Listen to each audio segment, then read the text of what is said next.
Military alliances. Are they the guardians of peace or ticking time bombs that could plunge the world into chaos? From ancient empires to today's modern states, alliances have shaped the course of history. NATO, AUKUS, the Quad, CSTO, the Warsaw Pact. These names are not just acronyms. They represent trust, power, protection, and sometimes betrayal, war, and destruction.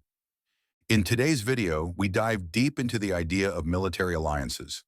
What are they? Why do nations form them? How have they helped or harmed global peace? And the big question, are military alliances a curse or a blessing? Let's begin. Section 1, what is a military alliance?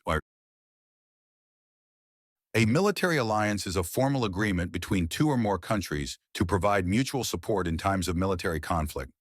These agreements often include joint military exercises, shared intelligence, coordinated defense planning, and sometimes mutual defense commitments, like the famous Article 5 of NATO, which says, "An attack on one is an attack on all."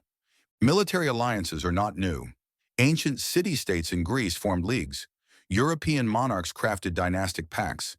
In modern times, these have evolved into institutionalized treaties that define geopolitical power structures. Section 2, benefits of military alliances. 1.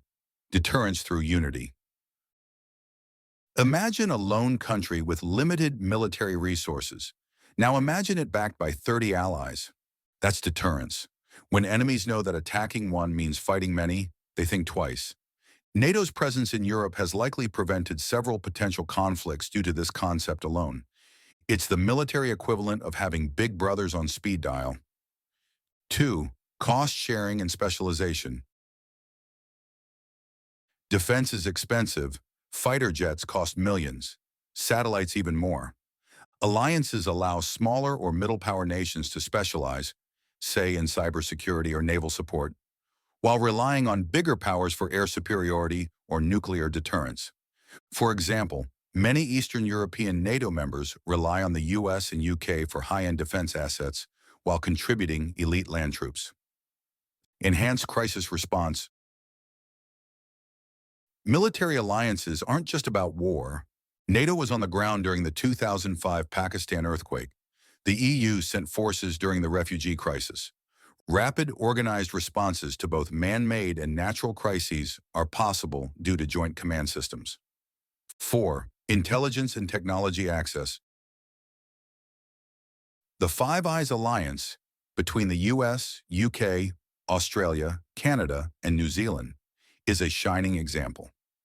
These countries share high-level surveillance data and coordinate cyber defense efforts. Through such alliances, even countries without vast intelligence budgets gain access to world-class resources. 5. Maintaining global balance. Alliances are tools of strategic balance. In Asia, the Quad is seen as a counterweight to China. In Europe, NATO balances Russian influence. Without such groupings, powerful nations might act unchecked, tipping the global balance dangerously. Section 3. The dangers of military alliances. First, risk of being dragged into war. History has painful lessons. World War I started because of alliances. Austria-Hungary attacked Serbia, Russia intervened, Germany declared war, and within weeks Europe was engulfed. Alliances create chain reactions. You may not want a war, but your allies' decisions can drag you into one. 2. Loss of foreign policy independence. Being in an alliance sometimes means sacrificing sovereignty. If your powerful ally decides to invade another country, you might feel pressured to support, even if you disagree. Several NATO nations faced this dilemma during the US-led invasion of Iraq in 2003. 3. Arms race and escalation.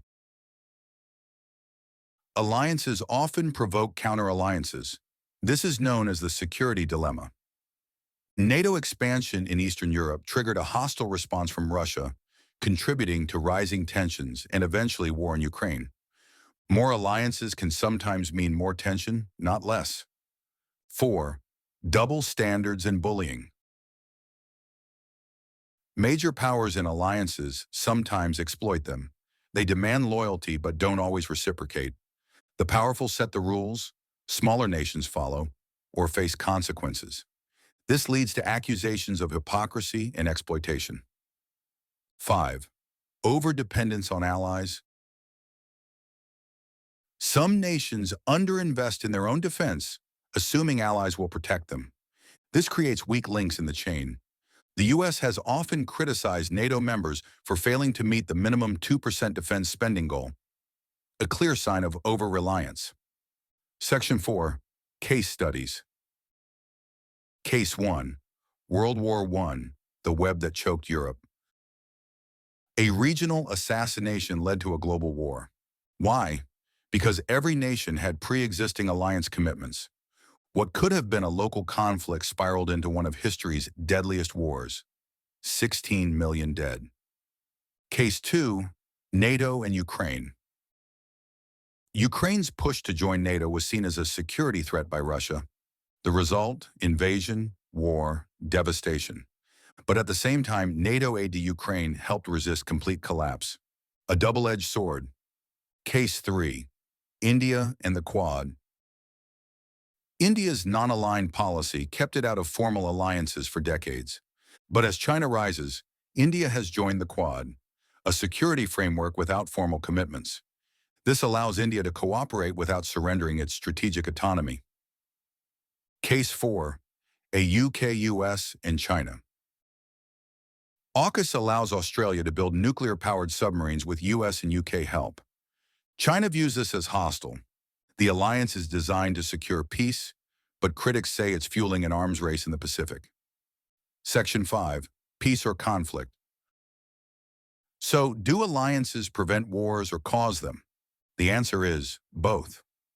Used responsibly, they create balance, deter aggression, and enable cooperation. Misused, they can provoke wars, trap nations, and divide the world into hostile blocs. The effectiveness of an alliance depends on clear objectives, transparency, mutual respect, and responsible diplomacy. Section 6. Future of military alliances. The wars of the future may not be fought with tanks and bullets alone. Tomorrow's alliances must evolve to address cyber warfare, hacking banks, elections, satellites, AI and warfare, autonomous weapons and misfires, climate security, resource wars over water, land, and food, space militarization, who controls the next frontier. We may also see hybrid alliances, blending defense, economy, and technology partnerships. Conclusion. Military alliances have the power to protect and the power to provoke. They've given us decades of peace and pulled us into catastrophic wars. Whether they're a curse or blessing depends on how we use them. This was the Perspective Vault, where complexity is welcomed and no angle is ignored. If you found this insight valuable, subscribe and unlock more hidden perspectives with us.